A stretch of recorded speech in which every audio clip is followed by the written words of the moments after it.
En ce temps-là, je ne te connaissais que de vue.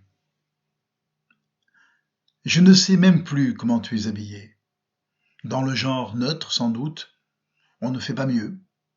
Mais on ne saurait trop complimenter les édiles de t'avoir fait surgir à la proue des boulevards extérieurs. C'est ta place, aux heures de fort engage, quand la ville se soulève et que de proche en proche, la fureur de la mer gagne ses coteaux tout spirituels, dont la dernière treille porte les étoiles, ou, plus souvent, quand s'organise la grande battue nocturne du désir. Dans une forêt dont tous les oiseaux sont de flammes. Et aussi, chaque fois qu'une pire rafale découvre à la carène une plaie éblouissante qui est la criée aux sirènes.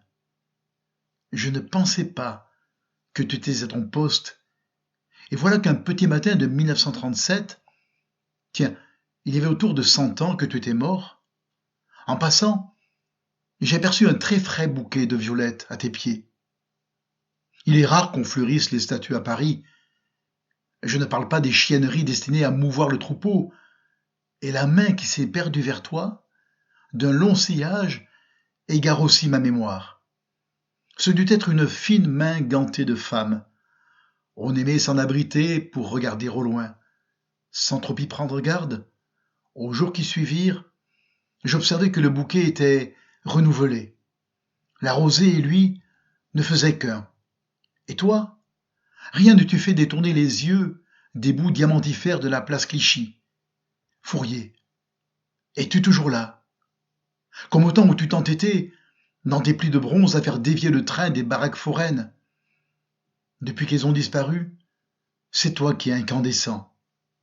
Toi qui ne parlais que de lier, vois tout, c'est délié. Et sans dessus-dessous, on a redescendu la côte, les lèvres entr'ouvertes des enfants boudant le sein des mères dénudées. Et ces nacres d'épaules, et ces fesses gardant leur duvet, s'amalgament en un seul bloc compact et mat d'écume de mer, que saute un filet de sang sur un autre plan.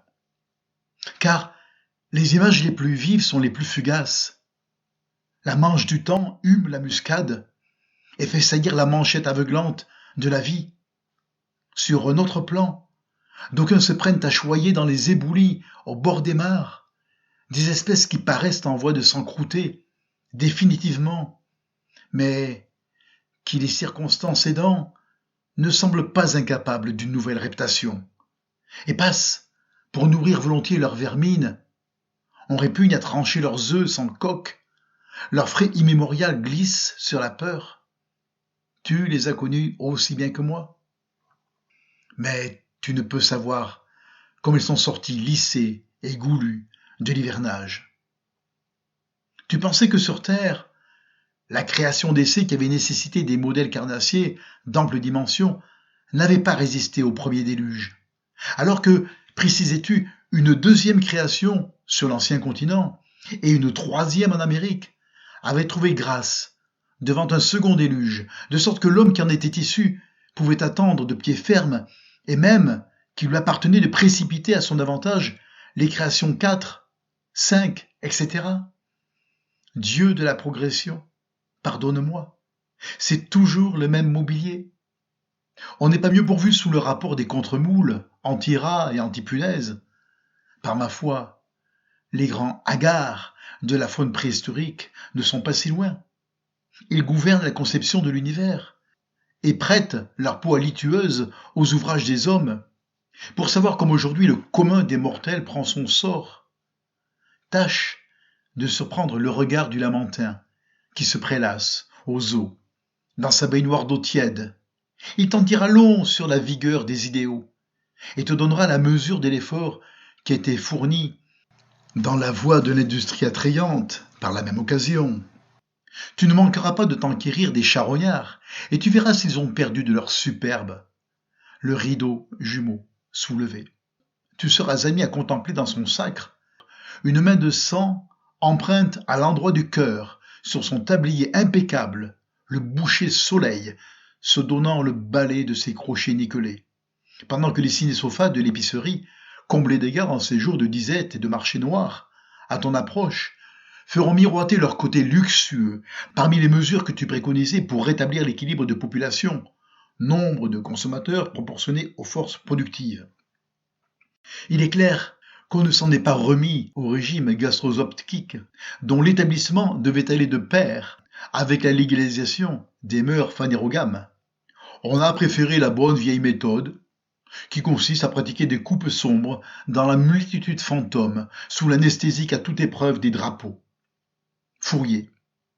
Il est pas trop sombre de les voir émerger d'un des pires cloaques de l'histoire, épris du dédale qui y ramène, impatient de recommencer pour mieux sauter sur la brèche, au premier défaut du cyclone, savoir qui reste, la lampe au chapeau, la main ferme à la rampe du wagonnet suspendu, lancier dans le poussier sublime, comme toi, Fourier, toi tout debout, parmi les grands visionnaires qui crus avoir raison de la routine et du malheur, ou encore comme toi dans la pose immortelle du tireur d'épines.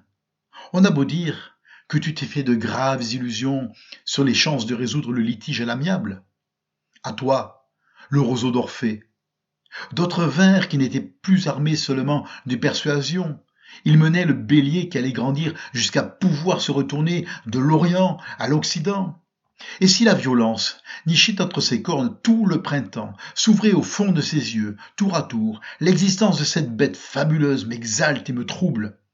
Quand elle a donné de la tête, le monde a tremblé. Il y a eu d'immenses clairières, qui par places ont été reprises de brousse. Maintenant, elle saigne et elle paie. Je ne vois pas le pâtre omnitone qui devrait en avoir la garde, pourvu qu'elle reste assez vaillante pour aller au bout de son exploit, ou tremble, qu'elle ne se soit contaminée dès longtemps près des marées, sous la superbe toison, si sournoisement a laissé labourer des poisons. Le drame est qu'on ne peut répondre de ces êtres de très grandes proportions qu'il advient aux génies de mettre en marche et qui, livrés à leurs propres ressources, n'ont que trop tendance à s'orienter vers le néfaste. À plus forte raison si le recours à un néfaste partiel est envisagé comme transitoire, à l'effet même de réduire dans la suite le néfaste entre dans les intentions dont ils sont pétris, sans prix.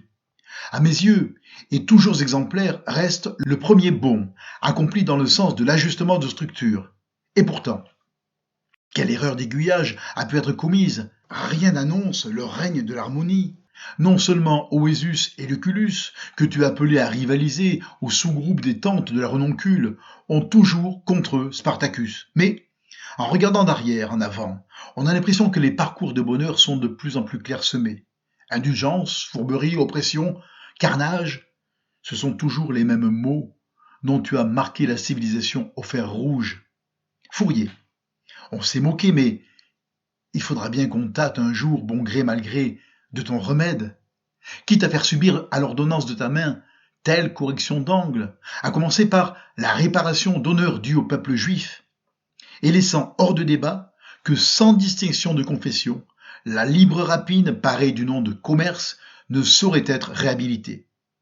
Roi de passion, une erreur d'optique n'est pas pour altérer la netteté ou réduire l'envergure de ton regard. Le calendrier à ton mur a pris toutes les couleurs du spectre. Je sais comme sans arrière-pensée tu aimerais tout ce qu'il y a de nouveau dans l'eau qui passe sous le pont, mais pour mettre ordre à ces dernières acquisitions et qui sait, par impossible, se les rendre propices, ton vieux bahut, en cœur de chêne, est toujours bon. Tout tient, sinon se plaît, dans ses douze tiroirs.